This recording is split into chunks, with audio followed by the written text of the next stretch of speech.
Hello, Parsboro Community Radio listeners. Welcome to Exploring the Neighborhood with your hosts, Thor and Debbie, here on CICR 99.1 on your FM dial.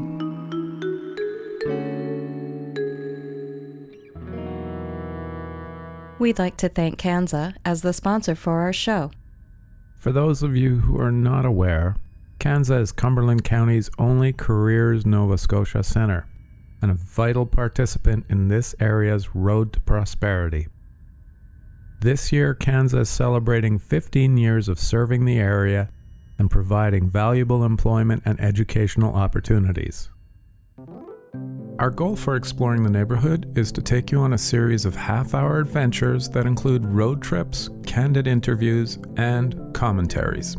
We'll focus on the area's homegrown businesses, unique landmarks, and emerging talent.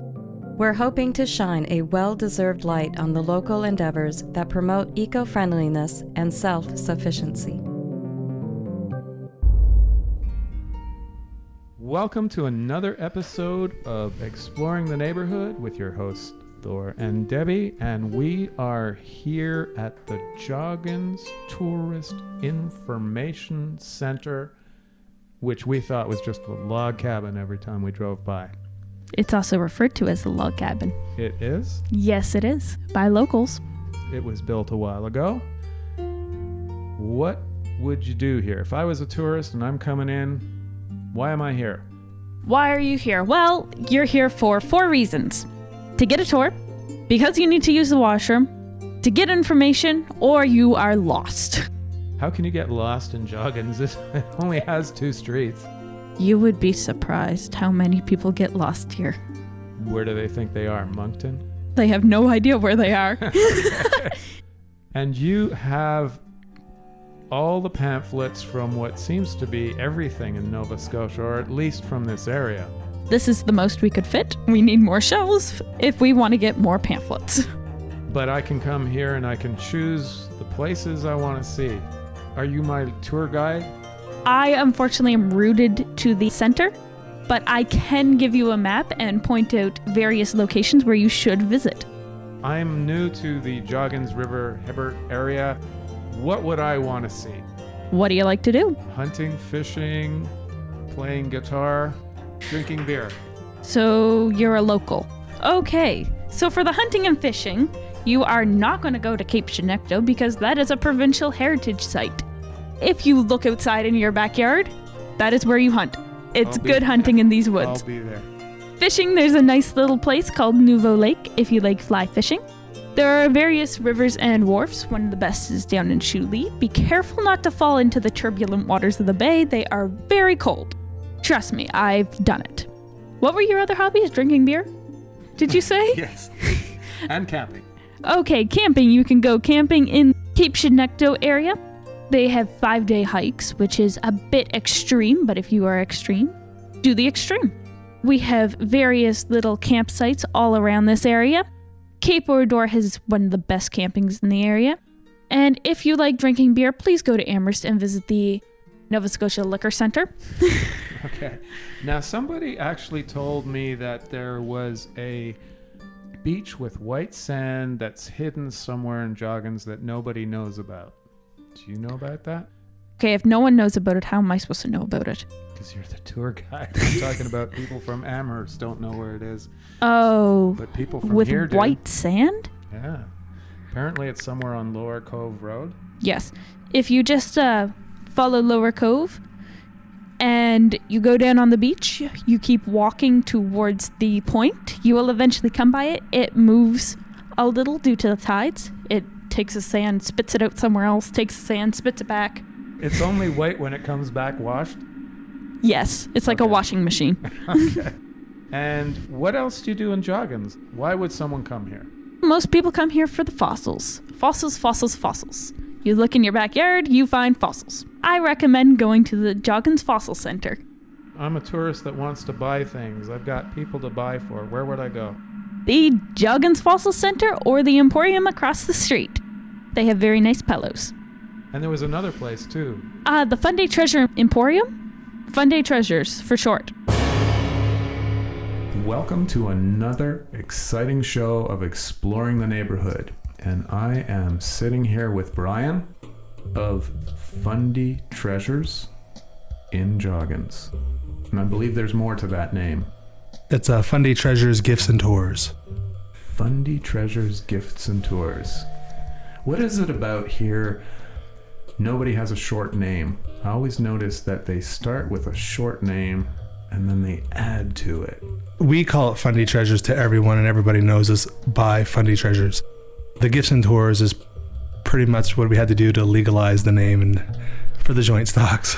Oh, maybe that's what it is. Because Dale as well had flying colors, but then he adds more. That's right. So I think when you get your business registered, you give them a name, and if it's not quite enough and not very descriptive enough, they'll ask you for more information. I was surprised that nobody had taken Scotia Heritage Productions.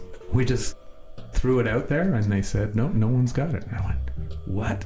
Right? You never know. How odd.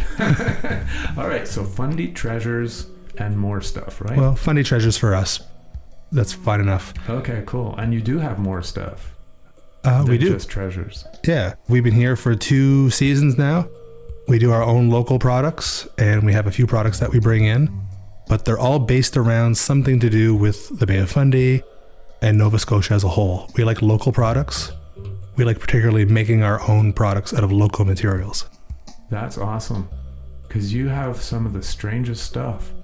You have, get this, recycled t-shirts. At first that sounds so... People are thrown back sometimes by the name, but when you start to explain the process and what they really are, they get it. Essentially, it is a recycled fabric that the t-shirts, the hoodies, and the hats are made out of. Recycled product is recycled pop bottles and ketchup bottles, and we have some recycled x-ray film t-shirts. You're just using those materials instead of throwing them away in a landfill.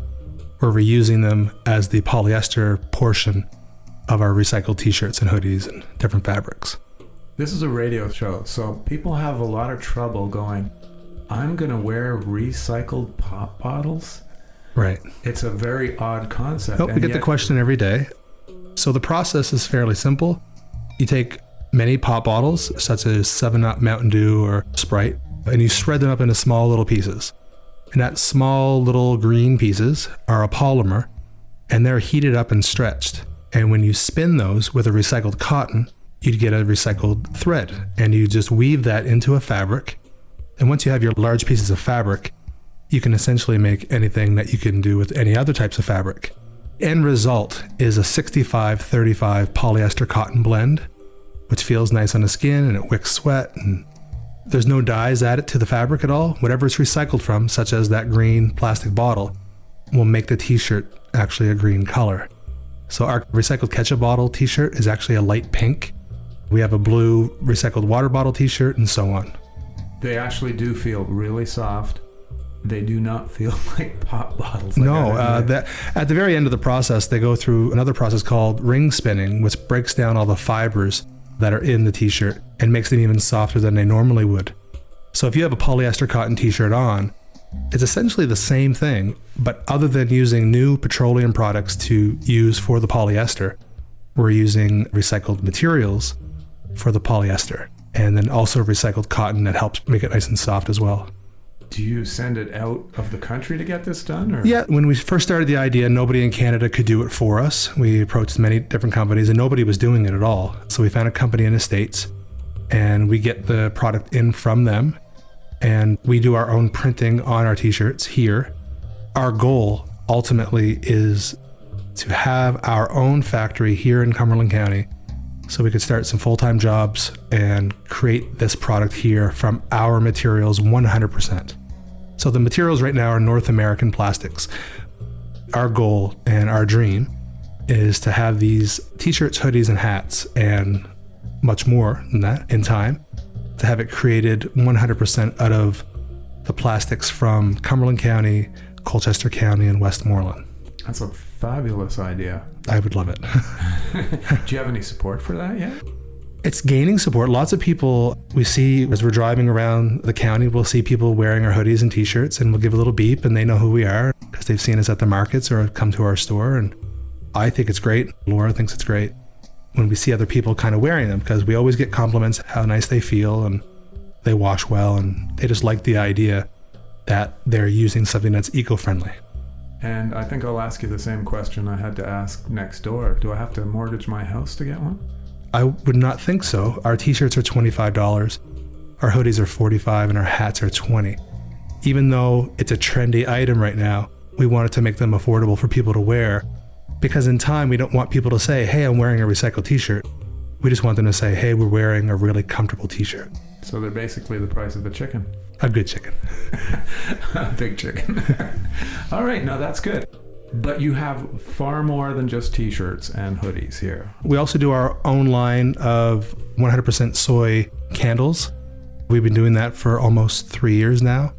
We have a big following in our soy wax line. So we do soy wax candles that are treasure candles. We take little pieces of the Bay of Fundy, agates and jaspers, and polish them and put them inside our candles with some beach glass from the shore as well. So people that are from away, that love the beach or grew up near the Bay of Fundy and maybe live away now, it's a nice gift to bring home. It's portable. You can put it in your suitcase. There's lots of benefits for using the soy wax. It lasts much longer than a regular candle that's made out of paraffin wax. It's much healthier when it burns. We like the idea that we're putting our own little spin on it with some Bay of Fundy stone and beach glass, because we meet a lot of people at our events that we attend and in our store that love the same things we do. So we find that if we do something that we love, we know other people will gravitate to it as well. It's strange how that works. We've noticed that as well. You do stuff you love and somehow you find your audience. Or they'll find you, right? That's what my wife taught me actually with music. Just do what you like and people will eventually gravitate towards it. I totally agree. Instead of chasing the latest trend. That's right. So the candle line we also do a wax melt line for the warmers that are on the market. Again, they last a long time. The scent doesn't just go away in a few days. They're very popular. It's a wax tart and people will recognize those. You can warm them. You don't need a candle to heat up the wax. It's just a light bulb that will warm the wax from below in a plate. And they're very popular now. And at the markets, people keep coming back because they like our products and we're passionate about them. That's a great thing if you have a good product. Everybody thinks you can sell anything, but you have a good product and people will keep coming back. Yep, that's precisely what we hear over and over again from a lot of the business owners around here. You have to have a good product. You have to have a good product and people just come. It helps if you're a nice person too. Shoot. What are we going to do, Debbie? We'll have to hire someone nice. We work in video. I do my own line of jewelry as well that's from Nova Scotia stone, mostly from the Bay of Fundy. I take the raw stone that I find along the shore, I cut it, grind it, sand it, and polish it all by hand. I use sterling silver for all the metal, and I do a wide range of items from pendants to rings, earrings, custom knives, things like that. I do a lot of custom work as well for people that find their own stones, and I like that a lot because now they have a story to go with it. They found the stone, we work together in a collaborative effort to bring something that's special to them. I just do the labor, but it's all about them making the choices of what it looks like and how it will feel. And so something that they can be proud to wear that they found. That's actually a really good idea, to develop something absolutely unique for that person. That's what we try to do, right? I have some stone that I also bring, raw stone, that people can see it in the store or different events that we attend. If they like that type of stone, I can do something with that. So there's different ranges from them finding it themselves to them discovering a raw stone that they feel connection with. That can be done. Or they can just pick a finished piece that they might gravitate to. Super. We'd like to thank Brian from Fundy Treasures in Joggins. Please tune in next week for the second part of that interview. Now let's get back to Jessica at the Joggins Tourist Information Center.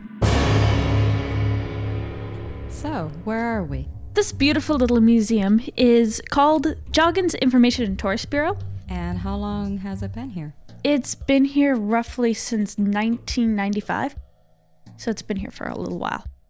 You're open to the public. When are you open? Our hours range from 10 to 6 to 9 to 6 on a daily basis. And who am I talking to? I am Jessica Grant from River Hebert, Nova Scotia. Now, how did you get this position? Well, I just simply applied. I had a job interview. Apparently, I impressed them. So they gave me a job as a manager here. So you must have a deep admiration for history, and particularly this area? I love history. I actually self-studied this area for a good number of years. Tell us about the area. The history of this area starts around 1600. In 1600, the Acadians actually came here from France. Then they were known as French colonists. And over the years, they actually developed their own language and culture and called themselves Acadians, and no longer identified as French. French and English actually had wars in Europe. And after the 7 Years' War, France unfortunately lost and had to sign something called the Treaty of Utrecht. The Treaty of Utrecht stated that they had to give up part of their land. Since no one wants to give up their kingdom, they decide to give up Acadie to the English. In 1755, the English had enough of the Acadians staying here. They would not proclaim themselves as British or French. They just wanted to be left alone. So then the Great Expulsion happened, and they were sent everywhere from Massachusetts to the 13 colonies, back to France, and back to England. And after that, the English eventually took over this area, and the Acadians did come back, some of them. They walked from the US. And once the Acadians resettled here, they kind of integrated in with the English, so we've lost a lot of our French history. In 1900, we actually had a guy live here in Joggins by the name of Edmund Burke. Edmund Burke was 18. He ended up receiving the distress call for the Titanic. No one believed him because he received it on a homemade Makoni sheen. And that was the end of the first distress call. This area was also a mining town until the 60s when the last coal mine shut down. I do believe the last coal mine actually extended out underneath the Bay of Fundy for approximately a mile. So that's a little history. What kind of artifacts do you have here in the museum? Everything from household objects to carpentry to things from the grindstone quarry to actually a telephone switchboard machine. And where was that used, the switchboard machine? Location was unknown, but it is presumed a school because the labels state principal, primary room, A, etc. Yeah, I see a lot of tools and farm equipment and bottles, from soda bottles to beer bottles, old crocks, door handles, all sorts of... Oh, and blueberry scooper. Yes. I know what that is. And I see you also supply a bunch of tourist information. So it's almost kind of like a little tourist information stop. We have combined our museum with a tourism information center. And I see an old beauty salon chair from 1936. Yes, this chair actually came from one of the beauty salons that was in this area. And to go along with these beauty salon chair, we have two razors. One is wooden, one is a straight blade. The wooden one is actually from 1938. So they would actually shave their faces with wood? Yes. Sharpened pieces of wood shaped like a razor. Wow, that'd be like getting a huge splinter in your face. So over here in the small little corner, we have one of the very first license plates that were ever used.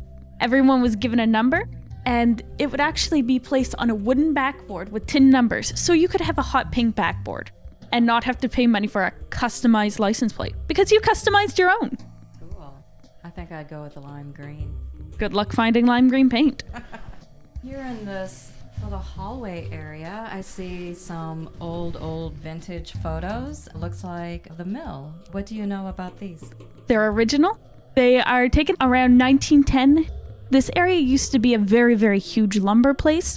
The lumber mill boys eventually did leave the area and the mills were torn down. It was actually the biggest mill in this area was the River Hebert Head Mill, and it was the last mill to ever be left standing in this area. And when was it taken down? Prior to 1920. So not very many people remember it, but it was there. I think our house was here at that time. Lots of houses were. What is this? The Joggins Mines Citizens Band. This band was from 1916. Anyone could sign up as long as you could play an instrument. You could sign up. So if you played the kazoo, good luck, but you could technically get in. Where would they play? They would play everywhere, all around the area. If you wanted a band, those were your folk. Now in this room, I see a lot of fossils. Imagine that. Joggins. Fossils in this area. Fossils, rocks. What can you tell me about what you have here displayed in the museum? The majority of these fossils would be originated from the beach. We actually only have one that did not originate from Joggins, and that's a crocodile from Granada, which is in southern Spain. And it's not that little toy sitting next to it. It's actually the rock sitting next to the crocodile toy. Wow. The remainder of the fossils are mainly ferns, trees. And as this was a lumber place, apparently the dinosaurs did lumber mills too, because there are a lot of tree fossils. Yeah, I see that. That's interesting. And more old household items, very old irons from the early 1900s displayed, and old wood ironing board. Glad I don't use that. Imagine trying to iron wearing your shirt, getting a splinter caught in your back. And you have a variety of books with tons of information on native Indians, the Mi'kmaq, and nature books. Also, the Call of the Wild, the Jungle Book, which is a personal favorite, and a song from the Maritimes. That's our only songbook. I see more photos of the town of Joggins, Main Street, I take it? Actually, that would be the coal mines, and there would be train tracks running parallel to the coal mines to take the coal away via train. There's no trains. No, not anymore. They stopped running in 1961. But celebrating our train heritage, we actually have a model of a train and a very, very comfy seat from the train that ran in 1888. It is stuffed with horsehair. I apologize if you are allergic to horses. I'm not. Good, good. I actually used to own some horses. I see a ginormous spinning wheel. Yes, this is actually the largest spinning wheel that I have seen in a very, very long time. It's a 3-person spinning wheel, so you would have one person spinning the actual wheel due to the lack of pedal, one person making sure that the string did not get tangled in the spools, and a person feeding the fiber. So an all-day job for 3 people. Hope you had lots of children. And they're spinning wool. Or flax into linen. Good. Is there anything else that I should know about? We actually had a camp here. It was called Kuvu Camp. It was an all-girls camp, closed in the 40s. It's one of the long-lost mysteries of this area. Not many people know about it. 2 kilometers from River Hebert. Women only? Only girls, no guys. Ran by 3 women, which was very rare in that time. Was it like a Girl Scout kind of thing? Or It was a Girl Scout mixed with a business, mixed with this is how you run your household camp. Oh, yes. Lots of women can still use that. Oh, Learning yes. how to run a household. Household chores. I might be one of them. How long has this museum been here? This museum has been here since roughly 1995. Same year as my son was born, so 20 years. Yes. It's been here for 20 years. Most of the stuff has... And how do you acquire the artifacts you have here? People are free just to bring them in whenever they like. These are all donated or on lend from residents who live in the area or who have lived in the area. So if we find a treasure in our backyard and it's something old, we are free to be able to bring it down here and donate it to the museum? Please bring it in. It will Okay. expand our collection. What about River Hebert? River Hebert. The little community that you go through to get to Joggins, forgotten gem in Nova Scotia. As you are coming in, to your left, you will see the Heritage Models Center. The Heritage Models Museum is actually open every 2 days. It houses the vast majority of interactive and semi-interactive models actually built by a man by the name of Bud Johnson. Bud unfortunately passed away a few years ago, so you cannot meet him. But they have a replica made out of wood of him that is 7 feet tall, if you would like to shake his hand. Was Bud 7 or 8 feet No, tall? Bud was under 7 feet. Okay. Bud was not a tall man. All right. And you were telling me they have a staff there? Yes, they have a staff, and the staff also work at the Miners Museum. The Miners Museum houses artifacts that were found in the mine or donated by miners. Most of the miners are actually still kicking today. Can we meet a miner? Yes, you can. Where? Knock on somebody's door, male over the age of 65. He will most likely be a minor. It should be minors. Where were the mines? The mines are everywhere. The legal mines. There was one going underneath the Hebert River. There was one going underneath the Bay of Fundy. The entrance is actually right by the Fossil Cliff Center. It's actually built right on top of the mine. There is various mines in Fundy and in the pit road area of Joggins. Is there a mine such as Spring Hill that people can go visit, or are these all closed? These are all permanently closed. The supports are actually rotten and falling in. If you find a mine, do not go in it. What do they mine besides coal? Only coal. No gold or silver? No gold or silver. We are the Black Klondike, you could say. Black Klondike. I like that. Did they ever find gold in the coal? Do you consider coal gold? No. What type of tourists do you generally get? We get everything from people just driving through, people who decide to, hey, let's go on a drive. And they disappear for about a week. We've had people from Switzerland, the Netherlands. They come from everywhere, all walks of life. People with 7 kids, people with no kids, people who are single, hikers, bikers, and elderly. I think that sums it all up. And what are they generally looking for when they stop here? The Fossil Center, or fossils, or information. What are they? Campers usually? You were talking about hikers. Sometimes they're campers. Sometimes they're people who like bed and breakfast. They're everyone. How many people do you get through here? It ranges between 0 and 50 people a day. It's a good number. Is there anything else you would like to add? I'd like to thank you for dropping by. I'd like to thank you for taking the time to do this interview. Appreciate that. More than welcome. All you listeners, take a stop at the Joggins Tourist Information Center on the main road. Looks like a log cabin, and there will be someone here to help you, and there will be all kinds of pamphlets of everything you want to do in this area. Okay, time has run out. If you'd like to contact us, our email is scotiaheritageproductions@gmail.com. When it comes to local business, arts, crafts, and entertainment, we'll try our best to provide a global perspective on our community and remind listeners that where one regularly chooses to spend their money is often much more powerful than the occasional vote at the ballot box. So, help out your talented neighbors and enjoy the unique diversity of what Cumberland, Westmoreland has to offer. And ultimately, you'll be helping yourself. Thank you for listening. Thank you for listening.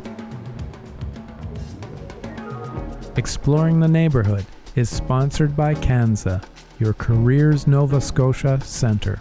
So, tune in next week for another episode of Exploring the Neighborhood with your hosts, Thor and Debbie, here on CICR 99.1 on your FM dial.